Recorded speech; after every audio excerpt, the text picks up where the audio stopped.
Hello friends, welcome to Art of Samayal. இந்த வீடியோவை like பண்ணுங்க, ஷேர் பண்ணுங்க, சப்ஸ்கிரைப் பண்ணுங்க, அந்த பெல் பட்டன் அமுத்துங்க. ஹலோ ஃப்ரெண்ட்ஸ், இன்னைக்கு நம்ம செய்ய போகிறது பிரெட் குலாப் ஜாமுன். பிரெட் குலாப் ஜாமுன் செய்ய தேவையான பொருட்கள் என்னன்னு பார்க்கலாம்.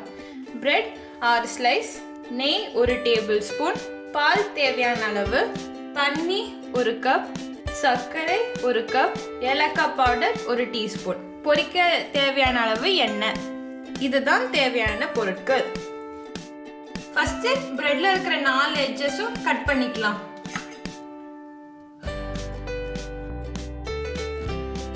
அப்புறம் இதை சின்ன சின்னதாக கட் பண்ணிடுங்க.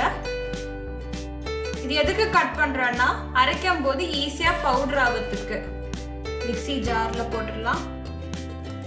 அதே மாதிரி எல்லா ஸ்லைஸும் கட் பண்ணிடலாம். இப்போ பிரெட் எல்லாம் சின்ன சின்ன பீஸா கட் பண்ணியாச்சு. மிக்ஸியில பல்ஸ்ல 2 சுத்து சுத்திட்டு வந்துடலாம். பாருங்க, பிரெட் நல்லா பவுடர் பண்ணியாச்சு. இத ஒரு பவுல்ல மாத்திடலாம். இப்போ இத பவுல்ல மாத்தியாச்சு. இந்த பிரெட் பவுடர்ல கொஞ்சம் கொஞ்சமா பால் ஊத்தி பிசைஞ்சுக்கலாம். 3 டேபிள் ஸ்பூன் பால் ஊத்திருக்கேன். இது நல்லா பிசைஞ்சுக்கலாம்.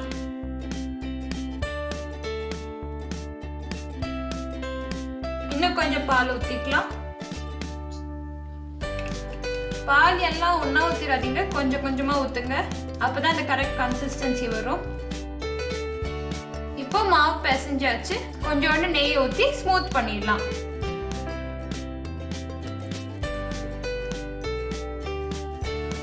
இப்போ மாவு பிசைஞ்சாச்சு. குட்டி குட்டியா உருண்டை போட்டுடலாம். கொஞ்சம் எடுத்துக்கோங்க.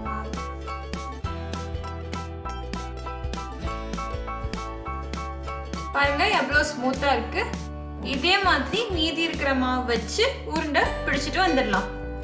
எல்லா மாவையும் உருண்டை போட்டாச்சு. இனி சர்க்கரை பாகுக்கு ரெடி பண்ணலாம். இப்போ சர்க்கரை பாகு காய்ச்சறதுக்கு ஒரு பாத்திரம் எடுத்துக்கலாம். இதுல சர்க்கரையை போட்டுடலாம்.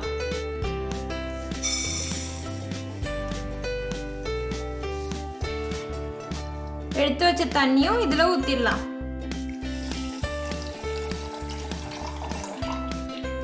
அடுப்பை பற்ற வச்சிடலாம். சர்க்கரை கரையிற வரைக்கும் மிக்ஸ் பண்ணிட்டு இருக்கணும். சர்க்கரை நல்லா கரைஞ்சிடுச்சு. இது ஒரு கொதி வர வரைக்கும் வெயிட் பண்ணலாம். சர்க்கரை நல்லா கொதிக்க ஆரம்பிச்சிடுச்சு. இதுல எடுத்து வச்சிருக்கிற ஏலக்காய் பொடியும் போட்டுடலாம்.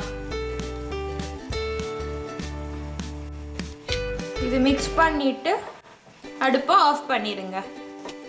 சர்க்கரை பாகு ரெடி ஆயிடுச்சு. இது ஆறட்டும். அடுத்தது நம்ம குலாப் ஜாமுனை பொரிச்சிடலாம். இது சைடில் எடுத்து வச்சிருங்க. ஒரு வானல் எடுத்துக்கோங்க. அடுப்பை பற்ற வச்சுக்கோங்க. எண்ணெயை ஊற்றிடுங்க. எண்ணெய் சூடாயிடுச்சான்னு பார்க்கலாம். கொஞ்சோண்டு மாவு எடுத்து எண்ணெயில் போட்டு பார்க்கலாம். எண்ணெய் சூடாயிடுச்சு. எண்ணெய் நல்லா சூடானதுக்கப்புறம் அடுப்பை சிம்மில் வச்சுக்கோங்க. இப்போ நம்ம ஊற்றி வச்ச உருண்டையை ஒன்னொன்னா போட்டுடலாம். எல்லா பக்கம் கோல்டன் ப்ரௌன் வர வரைக்கும் திருப்பி விட்டுட்டே இருக்கணும்.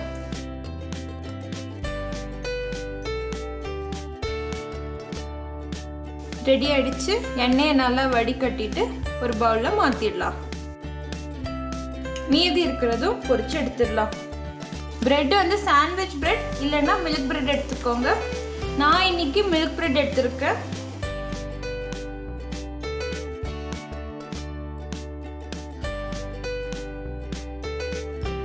ரெடி ஆயிடுச்சு. எண்ணெய் நல்லா வடிகட்டிடலாம். அடுப்பு ஆஃப் பண்ணிடலாம். இதை பவுல்ல மாத்திடலாம். இப்போ நம்ம சர்க்கரை பாகு ரெடியா இருக்கு. குலாப் ஜாமுன் உருண்டையும் பொரிச்சு எடுத்தாச்சு. சர்க்கரை பாகு வந்து லைட் சூடு இருக்கும் போது பொரிச்ச உருண்டையை இதுல போட்டுடலாம்.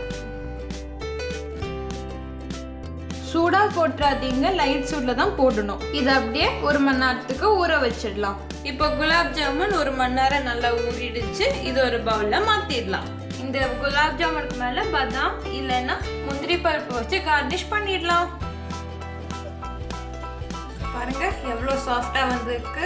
இந்த பிரெட் குலாப் ஜாமுன் கூட வெனிலா ஐஸ்கிரீம் வச்சு சாப்பிட்டா சூப்பரா இருக்கும். நீங்களும் இந்த மாதிரி செஞ்சு பார்த்து சாப்பிட்டுட்டு உங்க கமெண்ட்டை சொல்லுங்க.